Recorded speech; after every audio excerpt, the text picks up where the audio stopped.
We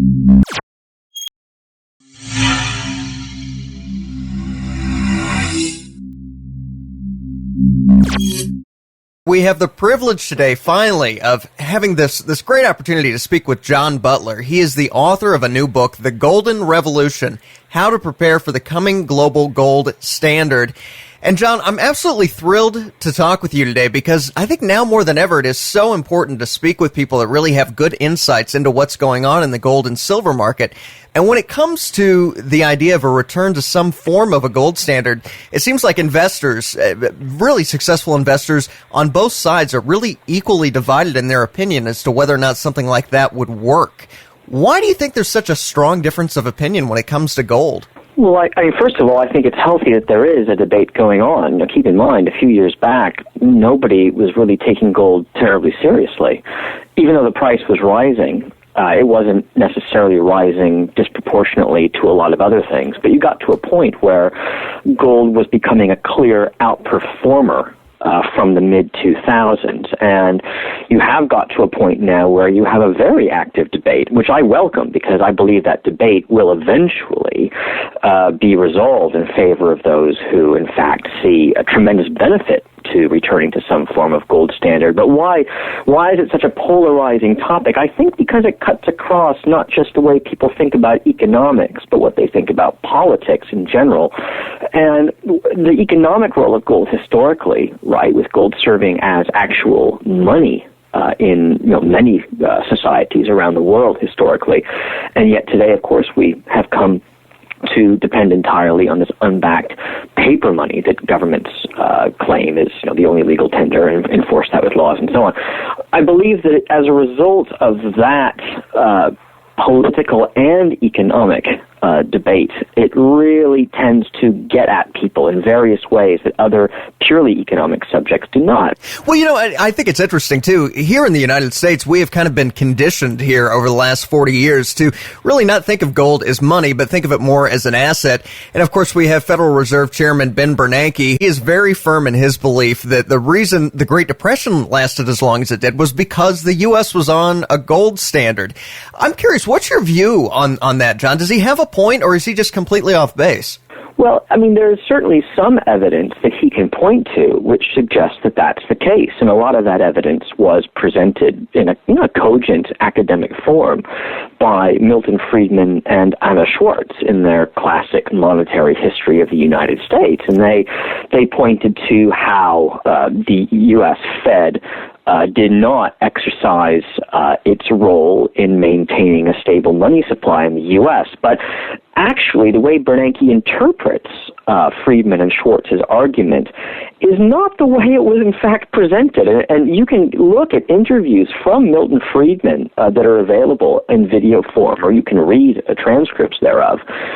Interviews that were given by him many years after he published that work, where he says very clearly that it wasn't the gold standard per se that caused the monetary contraction in the U.S. in the early 30s. Rather, it was the Fed's unwillingness to expand the reserve base as gold flowed in from Europe. Now, we take a very American-centric view of the Great Depression. Certainly, Bernanke does that. But that's a mistake.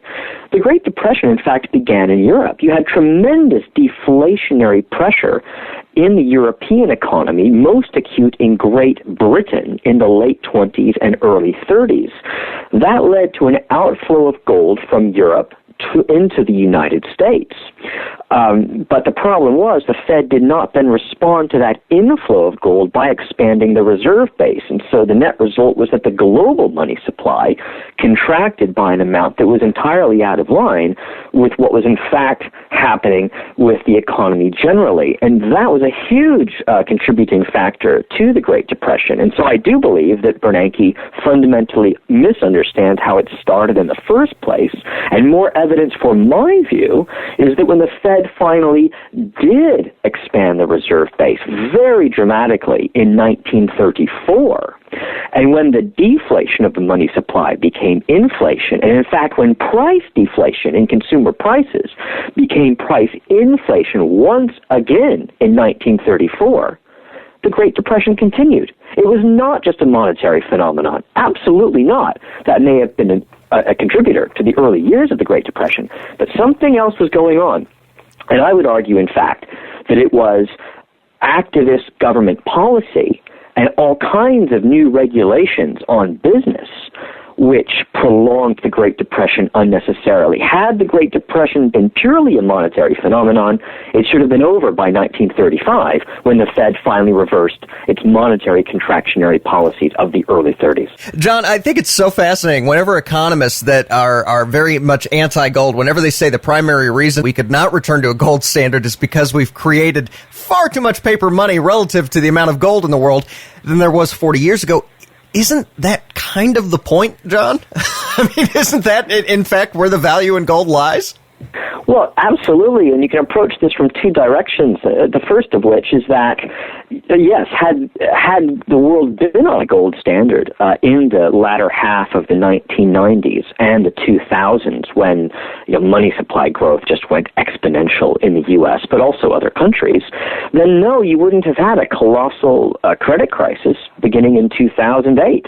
You wouldn't have had nearly as large a housing bubble. You wouldn't have had nearly as large a credit bubble. It would have restrained money and credit growth, because that's what a gold standard system does. It prevents capital from being excessively allocated to bubbles, and it just in general, it keeps money and credit growth down to levels more consistent with stable and sustainable economic growth. But then, okay, here we are today. What's past is past, and we've ended up in a very unbalanced situation with the valuation of paper assets way beyond the current market capitalization, as it were, of gold at present prices. And there's a very, very simple way to correct that imbalance, and that is for the price of gold to rise very dramatically. It's that easy. Now, people then say, well, wait a minute, if it's that easy, if that's all that's required, then why hasn't the price of gold risen by even more than it already has? Well, there's a very, very clear technical reason for that, which is that gold is not eligible as collateral in the global financial system. Banks cannot claim that gold is capital against their loans. When they go out and make bad loans and then have to take losses on those loans, well, of course, that impairs their capital ratios. How do they rebuild their capital ratios? Well, they can't accumulate gold. The way they do it is by acquiring government bonds. Government bonds is what comprises the vast bulk of so-called Tier 1 capital assets.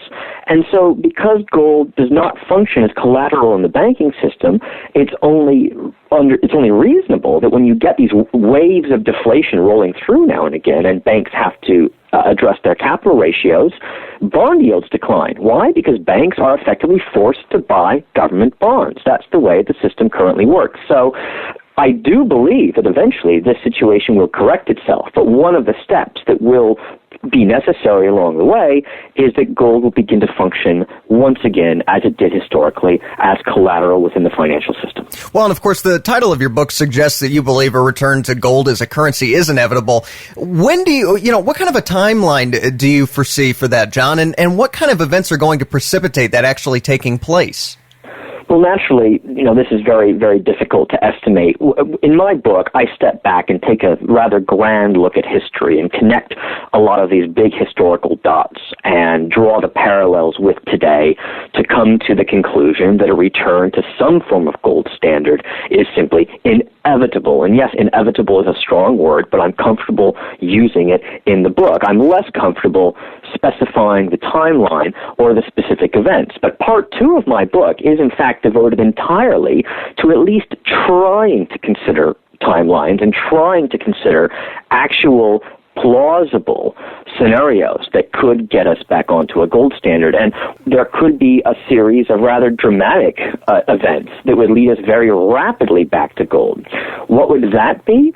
Well, I think the only way that it could happen quickly would be if, because of a major dispute about some political issue, foreign policy issue, defense issue around the world, you actually had an adversary of the United States deliberately placing its own currency on a gold backing to try and undermine the U.S. economy. Because if a country out there that has at least a large enough economy and large enough exports and large enough gold reserves, if a country like that places itself voluntarily back on a gold standard, well, then investors around the world are suddenly going to have an alternative to treasuries and other government bond markets. They're going to have this gold-backed alternative, and that could very plausibly spark a significant reallocation out of treasury bonds into these new